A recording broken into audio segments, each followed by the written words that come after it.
Hello dear students, myself Manish Pandey, Senior Maths Faculty in PB Shivani Center for Excellence as you know। मैं आपको maths पढ़ाता हूँ। Maths में मैं आपको अभी जो बता रहा था वो आपको सेट्स के ऑपरेशंस बता रहा था। तो सेट्स के ऑपरेशन अपन ने कंप्लीट कर लिए हैं लास्ट लेक्चर में। अभी मैं आपको कमिंग लेक्चर में जो बताने वाला हूँ वो कुछ लॉज बताने वाला हूँ कि सेट्स में कौन कौन से लॉज हैं, रूल्स हैं जो अप्लाई किए जाते हैं। तो आइए देखते हैं उन लॉज को, उन रूल्स को। तो डियर स्टूडेंट्स, लास्ट क्लास में मैंने आपको जो बताया ऑपरेशन इन सेट्स बताया। अभी आपको मैं कुछ लॉज बताने वाला हूँ कि इसमें कौन कौन से लॉज हैं, किस तरीके से उनको अप्लाई किया जाता है, वो ज़रा आप देखिए। तो लॉज या फिर उन्हें थ्योरम्स भी बोल सकते हैं, लॉज एंड थ्योरम्स।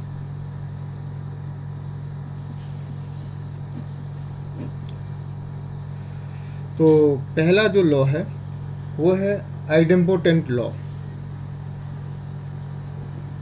ना बहुत अजीब सा नाम है, आपको पता चल रहा होगा, आइडेम्पोटेंट लॉ। आइडेम्पोटेंट लॉ को आप ऐसे याद कर सकते हैं, आइडेंटिकल जैसा कुछ फील हो रहा है। तो आइडेंटिकल मतलब कि जैसे मैं मनीष हूँ तो मेरे आइडेंटिकल कोई आप आदमी खड़ा कर दें तो मेरे जैसा दिखेगा ना वो, यानी मैं ही खुद दिखूंगा। आइडेंटिकल मतलब सेम टू सेम, आइडेंटिकल मतलब सेम टू सेम। तो यहाँ पर यही इसका मतलब है कि if a set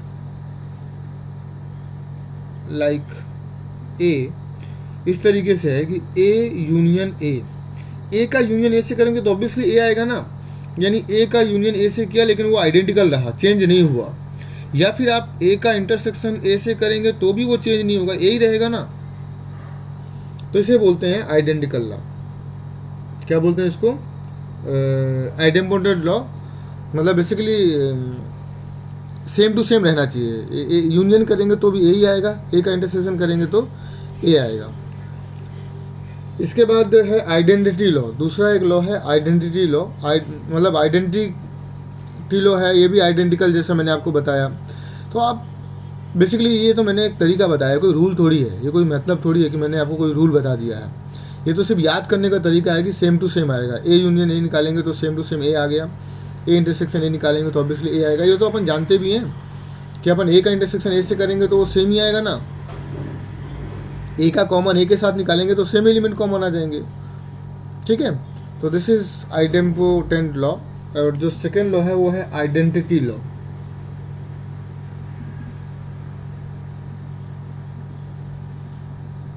identity law,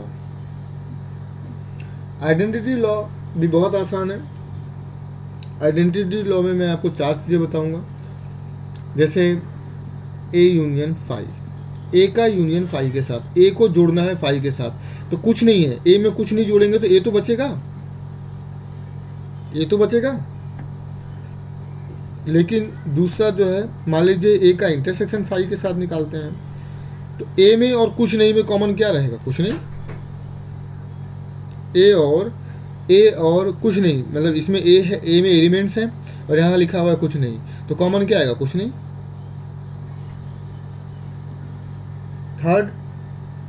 third मान लीजिए ए है, उसका यूनियन यूनिवर्सल सेट से किया जा रहा है, यूनिवर्सल सेट से किया जा रहा है। तो ऑब्वियसली यूनिवर्सल सेट तो सबका पिता होता है, तो यूनिवर्सल आ जाएगा। और इसके बाद मान लीजिए ए का इंटरसेक्शन यूनियन से किया जाता है, तो ए का इंटरसेक्शन यदि यूनियन से करेंगे तो कभी कुछ आएगा क्या? ए का यूनियन मतलब ए आ जाएगा, वो ऑब्वियसली यू नहीं आएगा क्योंकि ए बच्चा है। कॉमन क्या आएगा? ए आएगा, क्योंकि ए तो यू के अंदर होगा ही ना, तो यहाँ पर आ जाएगा ए। तो इस तरीके से ये आइडेंटिटी लॉ है।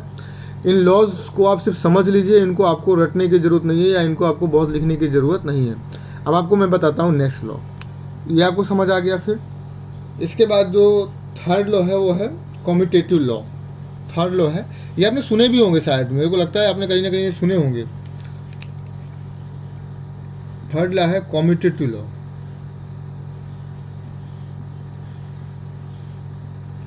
कम्यूटेटिव लॉज, कम्यूटेटिव लॉ क्या है? बेसिकली ए का यूनियन बी से करें या बी का यूनियन ए से करें, क्या फ़र्क पड़ेगा? कोई फ़र्क नहीं पड़ेगा, जोड़ना ही है। ए के एलिमेंट और बी के एलिमेंट को जोड़ देना है, यही इसका भी मतलब बी का एलिमेंट और ए के एलिमेंट को जोड़ देना है, तो दोनों तो सेम ही रहेगा ना, दोनों क्या रहेगा? सेम रहेगा। तो ये हो गया कम्यूटेटिव लॉ।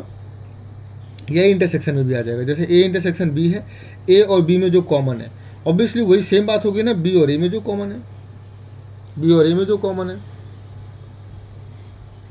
तो बी और ए में जो कॉमन है वो बराबर ही होगा, तो ये कम्यूटेटिव लॉ हो गया।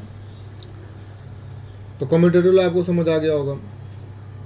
ये भी बहुत आसान है, मतलब ए और बी में जो भी कॉमन है वो बी और ए में कॉमन होगा, सेम ही बात है ना। ए यूनियन बी बोलिए या बी यूनियन ए बोलिए, सेम ही बात है, क्योंकि दोनों को जोड़ना ही है, दोनों का मतलब जोड़ना है। ए के एलिमेंट बी के साथ जोड़ने हैं या बी के एलिमेंट ए के साथ जोड़ने हैं, एक ही बात है। 2 और 5 7 होगा, और 5 और 2 भी 7 ही होगा। इस तरीके से कॉमन निकालना है।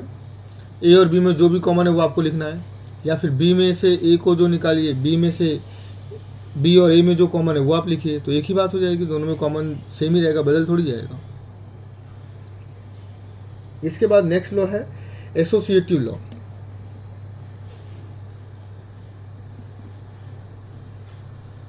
एसोसिएटिव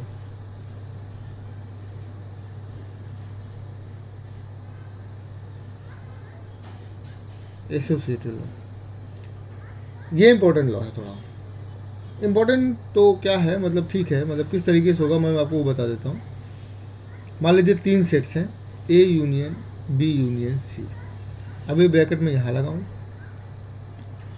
या मैं ये ब्रैकेट यहाँ लगाऊँ, मतलब ब्रैकेट उठाना, या शुरू लास्ट के 2 में लगा दीजिए या शुरू के 2 में लगा दीजिए, कोई फ़र्क नहीं पड़ेगा, दोनों ही सेम आएंगे, क्योंकि इसका भी मतलब बी यूनियन सी जो भी आएगा, बी यूनियन सी जो भी आएगा उसका यूनियन हमें ए के साथ करना है, मतलब तीनों को जोड़ देना है। वैसे यहाँ पर क्या है, ए का यूनियन बी के साथ करना है, जो भी आंसर आएगा सी के साथ ऐड कर देना है। लेकिन हाँ, ये ध्यान रखना है कि जहाँ पर ब्रैकेट है पहले उसे सॉल्व करना है, जहाँ ब्रैकेट है पहले उसे सॉल्व करना है। सेकंड है similarly A intersection B intersection C लिखा हुआ है, यहाँ पर ब्रैकेट है या यहाँ पर ब्रैकेट लगा दीजिए, कोई फर्क नहीं पड़ता। मतलब पहले लेकिन क्या करना है, पहले आपको ए इंटरसेक्शन बी निकालना है, जो भी कॉमन आएगा उसको सी के साथ भी कॉमन करना है, जो भी यहाँ पे एलिमेंट आएंगे उसमें और सी में क्या कॉमन है वो लिखना है। पहले आपको ए और बी में कॉमन निकालना है, जो भी एलिमेंट आ गए उसको आप सी के साथ कॉमन करिए, जो भी सी और इसके साथ जो कॉमन आएगा वो आपको लिखना है फाइनली। तो वो हमेशा बराबर होगा। कैसे? पहले आप बी और सी के बीच कॉमन निकाल लीजिए, जो भी आया उसमें और ए के बीच जो भी कॉमन है वो निकाल लीजिए, तो वो हमेशा आपस में बराबर होगा। तो ब्रैकेट का गेम है, ब्रैकेट यहाँ से उठा के पीछे शुरू के 2 में से उठा के लास्ट के 2 में लगा दीजिए, तो इसे बोलते हैं एसोसिएटिव लॉ। इनके सबके प्रूफ भी हैं और वो लॉजिकल प्रूफ हैं, इसलिए कोई फ़र्क नहीं पड़ता। आप इनके प्रूफ पर ध्यान मत दीजिए, क्योंकि प्रूफ इसके पूछते नहीं है लोग कभी, ठीक है ना। तो इस पर जो क्वेश्चंस आते हैं वो बेसिकली अभी मैं बताऊंगा, मिसलेनियस से लगभग मोस्टली क्वेश्चन आते हैं। तो मिसलेनियस के क्वेश्चन किस तरीके से करेंगे वो मैं आपको अभी सिखा दूंगा, बहुत अच्छा आइडिया दे दूंगा किस तरीके से अपन उसको कर सकते हैं। तो नेक्स्ट जो लॉ है वो है डिस्ट्रीब्यूटिव लॉ। ये है इंपॉर्टेंट लॉ, डिस्ट्रीब्यूटिव लॉ, ये बहुत इंपॉर्टेंट लॉ है। तो डिस्ट्रीब्यूटिव लॉ को थोड़ा सा आपको समझना होगा बहुत अच्छे से, इसका कई बार यूज़ होता है distributive law. Distributive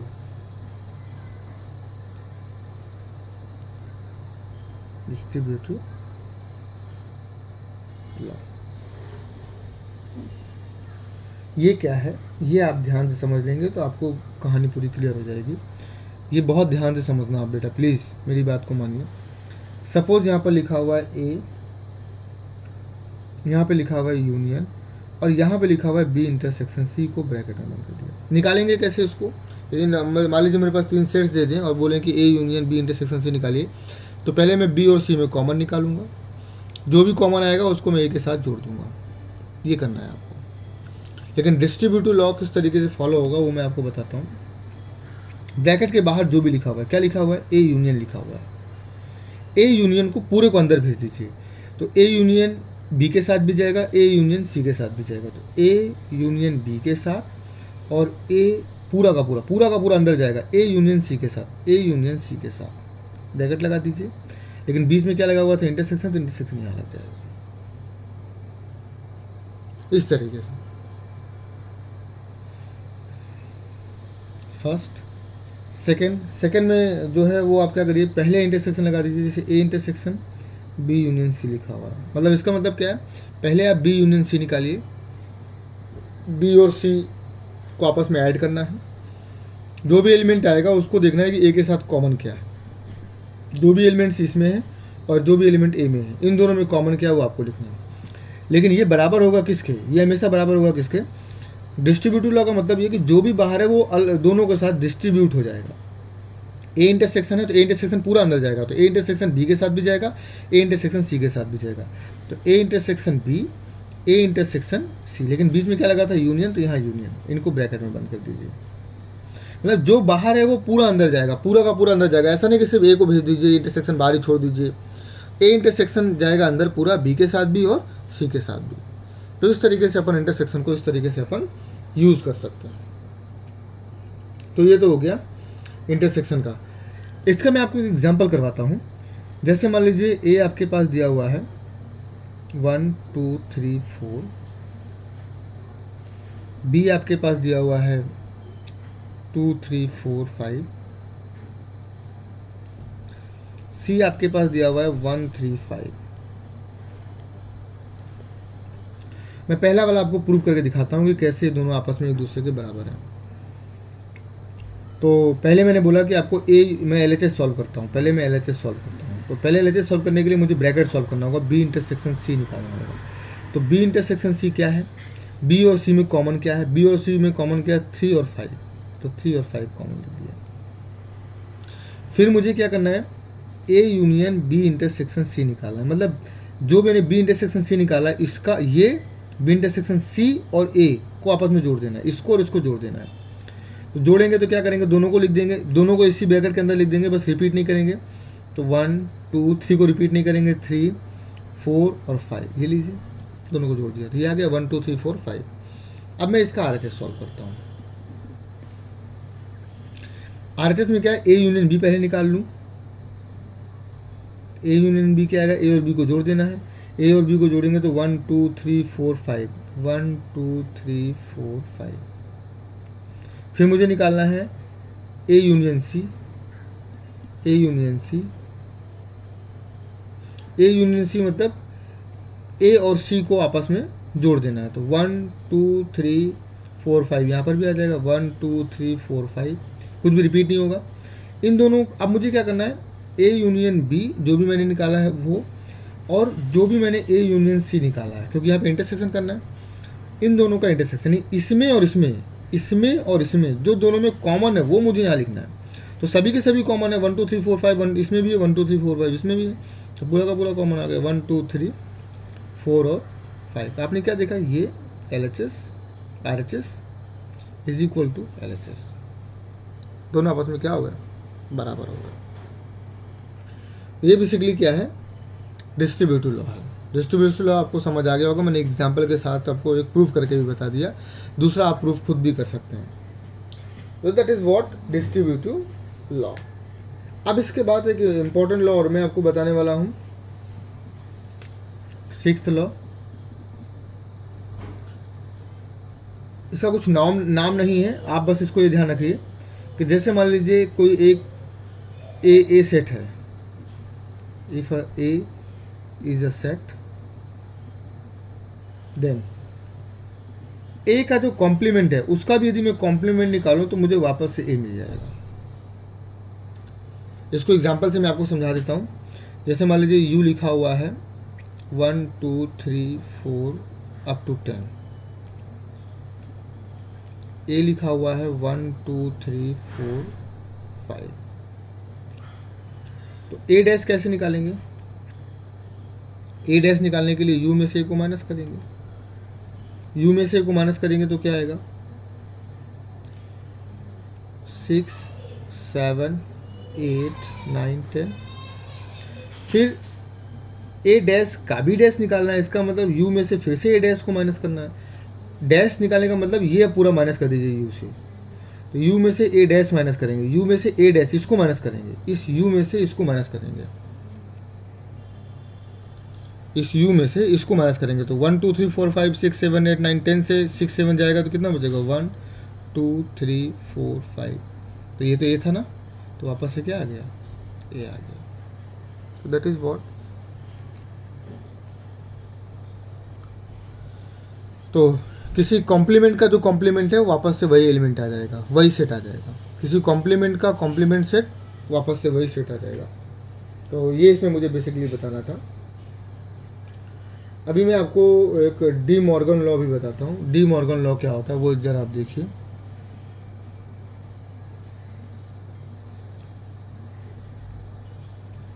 De Morgan law आपको मैं नेक्स्ट पेज में बता देता हूँ।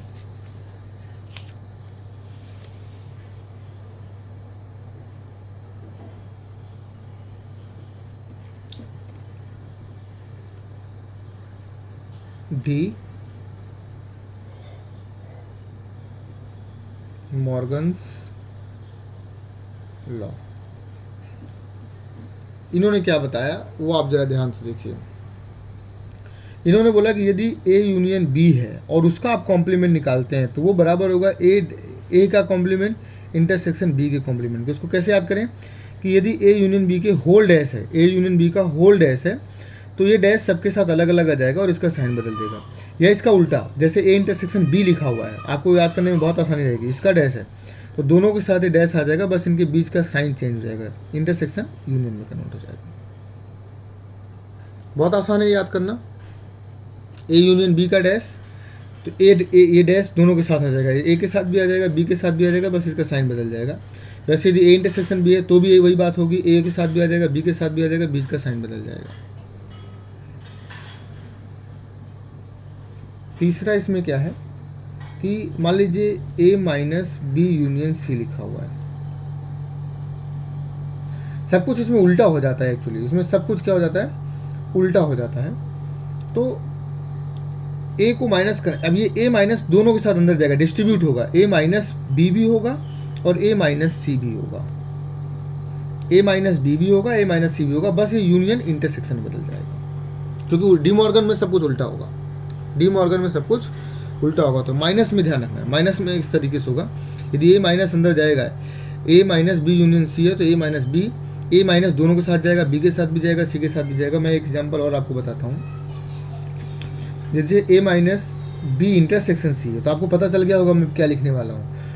अब A माइनस B के साथ भी होगा, A माइनस C के साथ भी होगा, A माइनस B के साथ भी होगा, A माइनस C के साथ भी होगा। अब यहाँ पर साइन बदल जाएगा, इंटरसेक्शन है तो वो यूनियन में कन्वर्ट हो जाएगा। तो दैट दीज आर द कुछ सम लॉस जिनको आपको समझना होगा।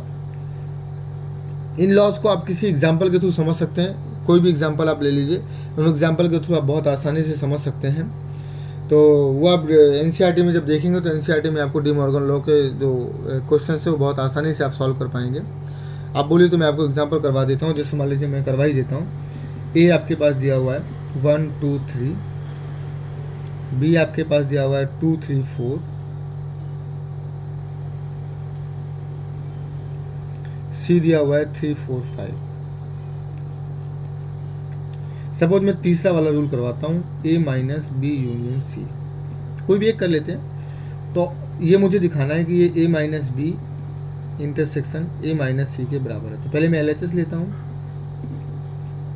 तो पहले मैं ब्रैकेट सॉल्व करता हूँ, B यूनियन सी मुझे निकालना पड़ेगा। तो B यूनियन सी का मतलब हुआ B और C में कॉमन क्या है वो देखिए। तो B और C में कॉमन क्या है 3 4, सॉरी यूनियन का मतलब जोड़ना है, तो जोड़ दीजिए 2 3 4 5 जोड़ दिया, इसको A में से उड़ा दीजिए। A minus B union C करना है कि मतलब A का बचा हुआ एलिमेंट लिखना है, A का बचा हुआ एलिमेंट लिखना है। तो 1 में से 1 है ही नहीं तो 1 बच जाएगा, 2 में से 2 उड़ जाएगा, 3 में से 3 उड़ जाएगा, तो सिर्फ 1 बच गया। ये आ गया LHS। अब RHS में आइए, RHS में क्या है A माइनस बी, तो पहले A माइनस बी निकालते हैं, A में से B को उड़ाते हैं, तो A का बचा हुआ एलिमेंट लिखना है। A का बचा हुआ एलिमेंट क्या आएगा 1, 2 तो माइनस हो गया, 3 भी माइनस हो गया, तो सिर्फ 1 बचा। फिर आपको क्या लिखना है A माइनस सी लिखना है, तो A 1 बचेगा, A 1 और 2 बचेगा, 1 और 2। ए में से सी को माइनस करेंगे तो 1 नहीं है इसमें, 2 भी नहीं है इसमें, तो ए और 2 बच जाएगा, 3 में से 3 माइनस हो जाएगा। फिर आपको इन दोनों का इंटरसेक्शन करना है, A minus B intersection A minus C. इन दोनों में कॉमन क्या है? इन दोनों में कॉमन क्या है? 1। आप देखिए ये और ये LHS और RHS दोनों आपस में क्या है? बराबर है, बराबर ही आएंगे ऑब्वियसली, क्योंकि तो रूल है। तो आप इस तरीके से किसी भी एग्जाम्पल को लेके आप सॉल्व करके अपन दिखा सकते हैं कि ये रूल्स किस तरीके से वैलिड हैं। तो ये हो गया। अब नेक्स्ट क्लास में मैं आपको कुछ और चीज़ें बताऊंगा, तो अपन वेट करते हैं नेक्स्ट क्लास में, ठीक है? आइए मिलते हैं बेटा नेक्स्ट क्लास में।